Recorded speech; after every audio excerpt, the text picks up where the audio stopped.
जय हिंद दोस्तों, वंदे मातरम, भारत माता की जय। लॉकडाउन पार्ट 4 और 9वां दिन। हम अपने निजी कार्यक्रम हर कदम पीएम के साथ में रोज की भांति आज फिर आपके सामने। मित्रों, चौथा लॉकडाउन और आज 9वां दिन और 4167 लोग माँ भारती की गोद से जा चुके हैं इस कोरोना के चक्कर में। आज एक बड़ा सवाल लेकर के आपके सामने आया हूँ। एक मुद्दा है, आप भी सोचिएगा, क्योंकि मैं लगातार पिछले 3 दिनों से सोच रहा हूँ। अभी तो गाड़ियाँ सब जगह से फ्री हो गई मज़दूरों को जाने के लिए। उसके बाद भी आप देख रहे हैं बम्बई में कुरला के अंदर लंबी लंबी लाइनें लगी हुई हैं। तीसरे दिन से ही पैदल चलने वाली कहानी सुनने को मिल गई थी। आज तक 23 मई से लेकर के आज तक में लोग जा ही रहे हैं। कितने लोग हैं पता नहीं, कितने लोग 1500 किलोमीटर चल भी लिए। जनरल, एक बात मैं आपसे पूछता हूँ कि जो भारत के अंदर जो जांच एजेंसियां हैं इंटरनल, इसके अंदर की सीबीआई जांच से लेकर के और तमाम एलआईयू जांच तक, लोकल इन्वेस्टिगेशन, ये तमाम जांच एजेंसियां होती हैं। ये जांच एजेंसियां हैं किसके लिए, किस चीज़ के लिए है? क्या इनका बराबर पूरा पूरा उपयोग होता है या इनका उपयोग नहीं होता? सरकारी अगर उसमें हम आंकड़े में उठा करके देखें तो पब्लिक के दिमाग में एक बात है कि सीबीआई से ज़्यादा भरोसा आप किसी के ऊपर नहीं रखें। अब सबसे ज़्यादा भरोसा किसके ऊपर है? केवल सीबीआई के ऊपर उनको भरोसा है। छोटी छोटी भी बात होती है तो भी पब्लिक जो है सीबीआई जांच के लिए मानती है। तो या तो दिमाग में पब्लिक के भर गया है कि सीबीआई के अलावा कोई एजेंसी होती नहीं है। जबकि आज मैं गूगल सर्च देख रहा था तो करीब कुछ नहीं तो 32-34 एजेंसियां हैं। तो क्या जनता का जो विश्वास है वो 33 तक ख़त्म हो चुका है। अब केवल सीबीआई पे बचा है। और आज तक 70 सालों में जो सरकारों ने किया है उसके अंदर वो एजेंसियां नगण्य क्यों हो गई? उन एजेंसियों का उपयोग कहाँ हो रहा है? अभी एक बात बहुत समझ में आई कि विपक्ष जो है हर स्तर पे, जबकि मैं दावे के साथ कह सकता हूँ कि विपक्ष में दम नहीं है, वो सरकार को घेर नहीं सकता। सरकार बहुत बहुत ऊंची सोच की सरकार है, बहुत ऊंचे ख्यालात हैं, बहुत ऊंचा दिमाग है उनका। लेकिन जिस हिसाब से आज की तारीख में शुरू से लेकर के अब तक में मैंने सोचा है तो केवल एक बात समझ में आती है कि हिंदुस्तान के अंदर अगर पॉलिटिकल देखा जाए, एक राजनीतिक विभाग इतना बड़ा जो है, ये साचा ढांचा जो है, ये किसकी तरक्की के लिए? ये केवल और केवल मज़दूरों की तरक्की की बात करता है, गरीबों की तरक्की की बात करता है, असहायों की गरीबी की बात करता है, असहायों के परिवर्तन की बात करता है। भाजपा के बात करने के तरीके से वो अटल जी की भाषा में सबसे पीछे बैठा हुआ आदमी तक हमारी बात जानी चाहिए, वहाँ तक इस तरह की बातें होती हैं। सपा बसपा का कुछ अपना अलग तरीका होता है, लोकल पार्टियों के अलग अलग तरीके हैं, कुछ कांग्रेस का कुछ अलग तरीका है, लेकिन बातें सभी केवल मज़दूरों के हित की करती हैं। केवल जितने भी होता है असहाय, गरीब और मिडिल क्लास तक के लोगों तक की बात होती है, राजनीति उन्हीं तक के लिए होती है। अब थोड़ा सा अपर क्लास पे जाएं तो अपर क्लास पे राजनीति का कोई फ़र्क नहीं पड़ता, बल्कि हम ये कह लेते हैं कि राजनीति अपर क्लास जिसको चाहता है उसको राजनीति में सक्सेस दिलाता है। एक बहुत बड़ा पार्ट उभर करके आता है जिसमें मीडिया जिसको चाहती है उसको हीरो बनाती है और जिसको चाहती है उसको ज़ीरो बनाती है। और ये वाला खेला ज़्यादा दिन तक चला नहीं, इसलिए मीडिया की बात भी अब बहुत मान्य नहीं होती, क्योंकि सोशल मीडिया इतनी ज़्यादा हावी हो चुकी है। एक एक आदमी अपने आप में इतनी पत्रकार हो चुका है, एक एक हाथ में मोबाइल, और तुरंत जब तक मीडिया कुछ कहे। आज ज़्यादातर वो हम लोगों को देखने को मिलते हैं कि जो चीज़ हम लोग मोबाइल पे देख चुके होते हैं वो चीज़ हमको टीवी पे देखने को मिलती है। तो इसका मतलब सोशल मीडिया हमारी उस मीडिया से ज़रूरत से ज़्यादा अलर्ट है। दूसरी बात मैं आपको कह रहा हूँ, जिस तरह से अलर्ट है अच्छी बातों के लिए, उसी तरह से ख़राब बातों का भी, गलत बातों का भी बाज़ार जिस तरह से गर्म कर देती है सोशल मीडिया, कि कभी कभी धोखा खा जाती है वो मीडिया उसके सामने, इलेक्ट्रॉनिक मीडिया उसके सामने धोखा खा जाती है। मेरे एक बात समझ में नहीं आई कि जब यूपी सरकार आई, यूपी गवर्नमेंट में योगी जी आए, तो उन्होंने मीडिया में खबर आई, पता हम लोग देखिए मीडिया की ही बात बता रहे हैं, मीडिया में एक खबर आई कि 7 साल 8 साल पहले के जितने भी काम हुए थे सबको उठा करके उन्होंने सीबीआई जांच के लिए दे दिया है। अब उसके अंदर सपा सरकार और वो सब जितने भी थे, बसपा के सपा के, वो सारे के लोग, सारे लोगों का पुराना जांच होगा और सब पकड़े जाएंगे, सब जेल जाएंगे। सीबीआई जांच हो रहा है, ये हो रहा है, कुछ दिखाई नहीं दिया।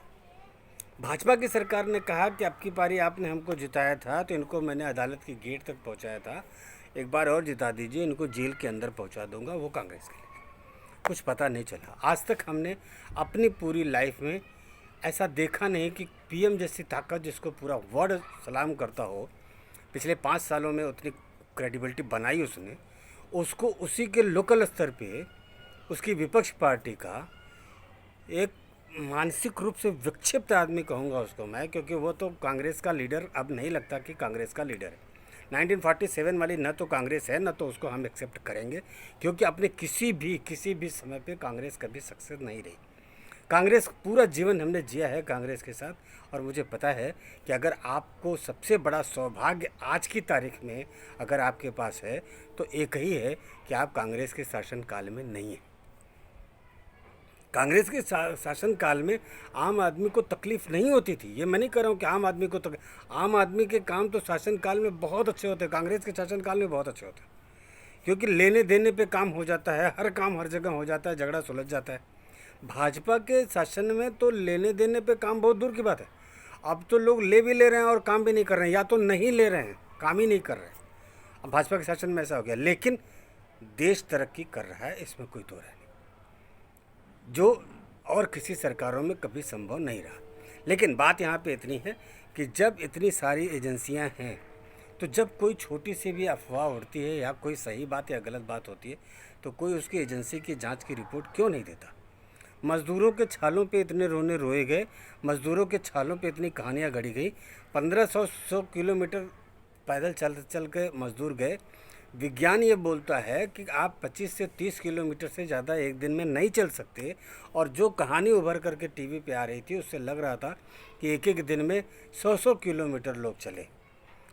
इतना बड़ा कांड हुआ लोगों का। मैं आपको बताऊं, जितने मेरे परिचित थे, जब उनको मैंने पूछा, जब वो आते थे कहीं से, 2-3 तरह से लोग आए। एक तो ये आया कि अपनी प्राइवेट गाड़ियाँ कर लिया उन्होंने, दूना तिगुना दाम दिया ड्राइवर को, वो लेकर के आया, उनको पहुंचा दिया, ठीक ठीक चले आए। दूसरा ये हुआ, करप्शन हुआ कि वहाँ पे पुलिस ने पैसा लिया ट्रेन पे बैठाने का, फिर ट्रेन सर के आए, बस इतनी सी बात। कहीं कहीं क्या हुआ कि वहाँ जो पुलिस चौकी पे फॉर्म भरते हैं उसमें पैसा लिया गया, नंबर नहीं आया, पैसा लेने के बाद भी नहीं आया। ये भी कुछ हुआ सुनने को, कुछ मिलने को ये मिला कि वहाँ से आए, लेकिन ज़्यादातर ऐसा कोई पेनफुल बातें कहीं सुनने को नहीं मिली। लेकिन जिस हिसाब से मज़दूरों को तड़पता छटपटाता और वो दिखाया गया, ये जो मज़दूर हैं, आपको बताएं, इनको आप कहीं भी, ये शिक्षित नहीं है बेचारे। ये हिंदुस्तान का वो टुकड़ा है जिस टुकड़े पे राजनीति की रोटी सेकता है कम्युनिस्ट, कांग्रेस और वो आईएसआई के जो एजेंट्स यहाँ पे हैं, जो, क्योंकि ये बेचारे ऐसे होते हैं, इतना ज़्यादा इनके पास ना आज नहीं होता, कल नहीं होता, और बीता हुआ कल इनको याद नहीं होता। क्यों? क्योंकि इनके पास वर्तमान और भूत भविष्य के अकाल पड़े हैं। इनके सबसे बड़ी प्रॉब्लम ये है कि पहली बात तो ये बेचारे अशिक्षित हैं, दूसरी बात ये बहुत ही भोले भाले हैं। आप ऐसे देखो, जब नोटबंदी के लिए हुई बात तो लाइन लगी, ऐसे पता नहीं कितने लेबर्स को मैं जानता था, कितने लोगों से ऐसे परिचय हुए, टीवी पे उभर के आए, हम लोग अनजान बन के पूछते थे उनको, वो बोलते थे कि 4000 निकालना है तो उसमें से आपको 500 मिल जाएगा। वो उनको रोज़ 500 मिलता था, वो बारी बारी से एटीएम में लाइन लगाते थे। वो कौन था? वो यही अशिक्षित लोग थे। आज जो 1500 किलोमीटर भागम भाग जल्दी जल्दी घर का हुआ, ये वो कौन लोग हैं? ये वही अशिक्षित लोग हैं। मैं आपको एक बात दावे के साथ बोल सकता हूँ, चैलेंज के साथ बोल सकता हूँ, दम है तो सरकार उसको करे। क्यों नहीं, इस बात की सीबीआई जांच होनी चाहिए कि जो लोग पैदल आए और क्यों आए, क्या सच में वो पैदल आए भी कि नहीं आए। अगर मैं आपको ये आरोप लगाऊं कि कहीं न कहीं ये विपक्ष और मीडिया मिलकर के खेल खेल रही थी और मज़दूर उसका शिकार हो रहा था, क्यों? क्योंकि मज़दूर के पास हमेशा हमेशा हमेशा अभाव और दर्द में ज़िंदगी जिया है, दर्द वहीं से निकलता है। बाकी बहुत बड़े बड़े घर के लोग आप देखिए, फिल्मों में एक्टिंग करना होता है तो वो उस वर्ग के साथ कुछ समय बिताते हैं। अभी भी एक हमारे यहाँ की जाति है, खाना बदोश जाति, जो सड़क पे रहती है। इतना दिन हो गया, इतने प्रधानमंत्री आवास मिले, इतना सब कुछ मिला। मैं आपको एक बात बोलता हूँ। दूसरी बात, वो जगह उठा करके देखा जाए कि जहाँ जहाँ भाजपा शासित देश हैं, प्रदेश हैं, भाजपा की तरफ आने वाली जो भीड़ थी, उत्तर प्रदेश से जाती हुई भीड़ कहीं नहीं दिखाई दी। और ऐसी जगह कहीं नहीं दिखाई दी जहाँ पे कि कांग्रेस का शासन हो और भीड़ वहाँ के लिए जा रही हो, ऐसा नहीं दिखाई दे रहा था। ये केवल और केवल सरकार को बदनाम करने की चीज़ है। मज़दूर को आज भी खरीद लिया जाता है। मज़दूर बेचारा अपनी रोटी के लिए बिक जाता है, उसके पास कोई दूसरा चारा नहीं होता। वो वोट के लिए मरता है, वोट के लिए बिक जाता है, वो नोट के लिए बिक जाता है। वो ज़िंदगी जीना ही उसके लिए हर कदम पे खुद को बेचना ही। क्यों? क्योंकि अकेला एक हमारे यहाँ का अशिक्षित मज़दूर ऐसा है। अशिक्षित मज़दूर, मेरी बात का ध्यान रखिएगा, क्योंकि मज़दूर कभी शिक्षित हो बहुत कम है, लेकिन शिक्षित मज़दूर कभी इस तरह से नहीं होता कि वो कोई ऐसी हरकत भी कर जाए जिससे देश को नुकसान हो जाए, वो कोई ऐसी हरकत कर जाए। लेकिन अशिक्षित मज़दूर जो साथी हैं मेरा, वो जो मेरा भोला भाला भाई है, उसको पता नहीं होता कि यहाँ छोटे से काम में हम पूरे देश के साथ खिलवाड़ कर रहे हैं। तो इस बात की भी जांच होनी चाहिए कि जिन लोगों को, जिन अखबारों ने, जिन मीडिया ने खूब धूम करके मज़दूरों को दिखाया, रोते तड़पते दिखाया, क्या ऐसा हो सकता है कि 20-20 दिन, 22-22 दिन तक कोई पैदल चल सकता है? और 20-20 दिन तक, 22-22 दिन तक चला और वो एक बोरी अनाज सर पे, एक बोरी जो अनाज लेके चला या सामान लेके चला, क्या एक दिन के अंदर 100 किलोमीटर चला जा सकता है? और अगर नहीं तो एजेंसियों का सदुपयोग किया जाए। मैं भी उस समय बार बार इस बार को कह रहा था कि जब भी कहीं किसी मज़दूर ने पैदल चला, जब भी कहीं किसी प्रकार की इस तरह की परेशानी आई, तो ये वहाँ के लोकल अथॉरिटी की जिम्मेदारी है। उसके ज़िम्मेदार वहाँ के डीएम होते हैं, वहाँ के एसपी होते हैं। अखबारों के पास, इलेक्ट्रॉनिक मीडिया के पास आज भी वो सारे के सारे क्लिप पड़े होंगे, वो बाई डेट पड़े होंगे। आप सरकार चाहे तो उसको मंगा सकती है, जांच करा सकती है, लेकिन जांच होना चाहिए। कुछ पत्रकार और कुछ विपक्ष नंगा होना चाहिए। क्यों? क्योंकि जिस तरह से उन्होंने देश के साथ मजाक किया है, एक तरफ कोरोना से मेरा देश लड़ रहा है, दूसरी तरफ पाकिस्तान और चाइना की हरकतों से मेरा देश लड़ रहा है, तीसरे दिन हम भूखा, और इन तमाम परेशानियों के अंदर आप परेशानी पैदा कर रहे हो। अगर कोई केजरीवाल सरकार बोल देती है कि हम 4 लाख लोगों को खाना खिला रहे हैं, वहीं की एक मीडिया बोलती है कि नहीं, खाना नहीं खिलाया जा रहा है, वही गरीब तड़पता हुआ दिख रहा है कि मुझको खाना नहीं मिला इसलिए मैं आ रहा हूँ। आपको मैं बताता हूँ, ये सब एक जांच का विषय है। ये सरकार अगर ईमानदार है, मैं अपनी सरकार के ही खिलाफ बोल रहा हूँ इस समय, मैं अपनी सरकार से निवेदन करता हूँ कि नहीं, आपको जांच करानी चाहिए। ये सारी बातें उभर करके सामने आनी चाहिए। सच क्या है ये सामने होना चाहिए। सच्चाई कुछ और है। देश को तबाह करने की साजिश में जो लोग लगे हुए हैं, वो शाहीन बाग से शुरू होकर के कोरोना काल तक में सक्रिय हैं और उनको नंगा करना पड़ेगा। इन्हीं बातों के साथ ही मैं अपनी वाणी को विराम दूंगा। कल फिर आऊँगा अपने इसी निजी कार्यक्रम हर कदम पीएम के साथ में। आशा है मेरी बातों को मजाक में नहीं, सीरियसली लिया जाएगा। वंदे मातरम, भारत माता की जय। कल फिर मिलेंगे अपने इसी निजी कार्यक्रम।